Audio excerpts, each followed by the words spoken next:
Como se mede o escoamento superficial? Esse é o tema da análise que nós iremos realizar agora. Como é que a gente mede vazões em determinada seção fluvial? Como é que é feito isso? Então, vamos analisar esse ponto. Então, nós vamos ver medições de vazões e velocidades, medições diretas de vazões e outra metodologia de medição de velocidades, que depois nós iremos estimar vazões, o que são essas estações liminimétricas e a construção de curva-chave. Medições de vazões e velocidades. Então, o ponto importante dessa área da hidrologia, que é definida como hidrometria, é que a gente vai tentar determinar e estimar o cálculo das vazões em rios e em canais. Então, isso é extremamente útil para diversas aplicações. Tem diversas aplicações em sistemas de abastecimento de água, estudos de lançamento de esgoto, instalações hidrelétricas, obras de irrigação, defesas contra a inundação. Existe um processo direto de medição, que é exatamente a gente medir qual é o volume que escoou num determinado intervalo de tempo e dividir por esse tempo, por esse intervalo de tempo. Por isso a gente tem vazão, né, em L3 TA-1, né, que é exatamente a medida de vazão. Esse processo de medição direta é extremamente raro e só vai se dar basicamente em cursos d'água, ou em caudais, ou em vazões muito pequenas, né? Normalmente a gente não tem condição de fazer esse tipo de aplicação de forma direta, né, que é exatamente medir a variação de volume por unidade de tempo. A gente vai ter frequentemente que utilizar outras metodologias que nos possibilitem a medição de vazões. A metodologia mais usual é exatamente a utilização de molinetes que possibilitam o cálculo da vazão em vários pontos da seção do rio, e com o cálculo dessas velocidades nesses vários pontos da seção do rio, a gente tem condição de fazer a estimativa de qual é a vazão que está passando naquela seção. Então, porque a gente lembra que vazão Q é igual a velocidade vezes uma determinada área de influência. Então, nós temos diversos tipos de molinetes. Um dos molinetes mais comuns, mais frequentemente utilizados, é esse molinete de hélice. Então, a gente vai ter aqui, por exemplo, como é que ele mede? Você vai ter aqui o escoamento do rio, e à medida que a velocidade do rio, quanto maior for a velocidade do rio, maior vai ser o número de rotações que essa hélice vai realizar. Então, esse molinete é calibrado para que ele estime a velocidade naquele ponto do rio em função do número de rotações que ele tem. Então, com isso a gente vai saber a medida em determinado ponto. Então, você vai ter uma vertical, você vai pegar aqui e vai ter aqui a seção do rio. Essa seção aqui tem que ser uma seção ortogonal à direção preferencial do escoamento. Então, a gente vai ter aqui levantar uma seção, e nessa seção aqui, a gente vai levantar aqui uma vertical, e nessa seção a gente vai aplicar o molinete em diferentes profundidades, e para cada uma dessas profundidades a gente vai ter a estimativa da velocidade.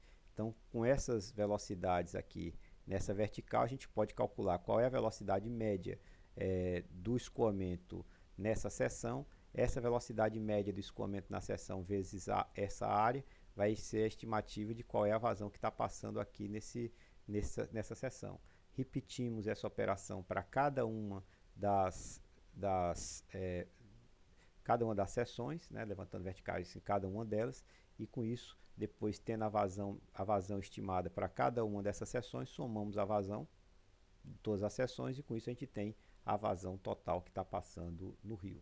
Então, esse é um método que é muito utilizado, frequentemente utilizado, para poder fazer a medida de vazões em rios, que é exatamente a aplicação dessa metodologia utilizando esse equipamento denominado de molinete. Então, a gente vai levantar o perfil de velocidades e, a partir desse perfil de velocidades, estimar qual é a vazão, né? Obviamente, a velocidade no fundo do rio ela é menor, né? Vai ter aqui o princípio da aderência, e aqui ela iria subindo aqui, seguindo uma função logarítmica. Às vezes ela tem essa redução em função de efeito de vento ou alguma outra questão mais associada à superfície, mas notadamente vento. Então, aqui de novo, para pequenos cursos d'água, a gente pode fazer esse aval, e a gente levanta aqui 2 pontos nessa vertical, 3 pontos nessa outra, 3 pontos nessa outra, 3 pontos nessa outra. Com isso a gente tem condição de calcular a velocidade média em cada uma dessas seções e com isso multiplicar pela área dessa seção e obter a vazão em cada uma das seções. Somando as vazões das seções, nós temos a vazão total do rio. Então aqui é uma medição para pequenos rios e que a gente chama de medição aval. Aval é porque a pessoa está em pé aqui. Então normalmente até 1,20 m aproximadamente você tem condições de fazer esse tipo de medida sem precisar de barcos ou outros equipamentos de apoio. Também aqui um molinete, um exemplo de medição aval. Aqui já para rios maiores a gente vai precisar de um apoio de barco, tá certo? Onde você vai ter que fazer a travessia do rio com esses barcos. Vocês notam que tem cabos aqui. Esses cabos é exatamente para manter o barco na direção ortogonal à direção preferencial do escoamento. Quando o rio é mais largo e você não tem condição de colocar cabos, vai precisar de apoio topográfico para fazer essa instalação. Aqui é a utilização do equipamento do molinete em uma ponte, né? Então aqui é de novo uma foto do molinete. Vão ter molinetes de diferentes tamanhos em função da velocidade que ele pretende medir para rios maiores ou para rios menores. Isso aqui normalmente é chamado de micromolinete. Outro exemplo de molinete. Medição aval, então, como eu falei, que é aquela que você vai andando no rio, vai até 1,20 m, pequenas vazões, e o molinete é preso a uma haste, como essa. A gente utiliza muito na COGÉ para pequenos rios, né? Aqui já é medição sob pontes, de novo, com vários molinetes para agilizar a velocidade. Medição em barco fixo, né? Quando você vai ter aqui exatamente um rio de médio porte, onde você pode prender os cabos às margens, certo? Esse exemplo, né? E é isso. Com essas informações das velocidades, a gente vai poder depois construir a curva-chave, como eu discutirei com vocês. Então aqui a gente vai poder instalar uma estação liminimétrica, que são réguas, que a gente vai ter, sabendo a vazão do rio, a gente vai ter que estimar a vazão do rio a partir da altura. A gente vai ver isso aqui daqui a pouco. Né? Então, aquelas réguas liminimétricas, né, a gente vai poder fazer campanhas. Para cada campanha, a gente vai saber qual é o nível que o rio tem e qual é a vazão desse nível. Quando o rio tiver uma cheia com esse nível aqui, a gente vai lá e faz outra campanha utilizando o molinete. Então, a gente pode fazer essa campanha para diferentes vazões, né? Então, se a gente fizer essa campanha para diferentes vazões, depois a gente pode construir o que a gente chama de curva-chave. Ou seja, a gente vai ter uma relação entre qual é a vazão que está passando em cada nível do rio, né? Isso facilita muito a vida, porque a gente vai já ver. Então, se a gente fizer cada um, por exemplo, isso aqui é um exemplo de construção de uma curva-chave. Então, cada um desses pontos aqui foi uma campanha de medição. Então, nessa campanha de medição aqui, por exemplo, observou-se que a cota do rio estava em torno de 300 centímetros, ou seja, 3 metros, e a vazão observada aqui estava em torno aqui de 350 metros cúbicos por segundo, né? Nessa outra campanha aqui, o rio estava com em torno de 200 centímetros, 2 metros de profundidade, a vazão aqui estava em torno aqui de 180 metros cúbicos por segundo, né?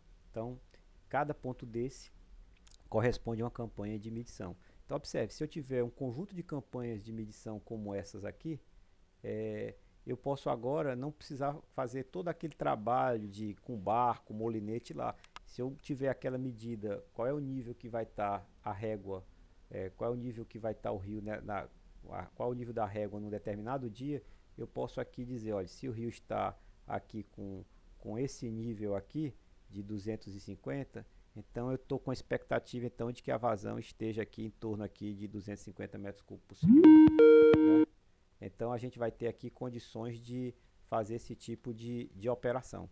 Então esse aqui a gente chama de curva-chave do rio, que é exatamente a gente pode determinar uma relação entre vazão, tá certo, contra cota, né? Isso é muito importante, isso é possível ser feito a partir do molinete. A gente pode ter inclusive uma equação que a gente vai ver depois no exercício em sala de aula, como é que a gente constrói a equação que define essa curva-chave, né? De novo, então, medida do perfil, a gente mede em várias profundidades e depois disso calcula qual é a velocidade média vezes a área, a gente consegue estimar qual é a vazão que está passando no rio.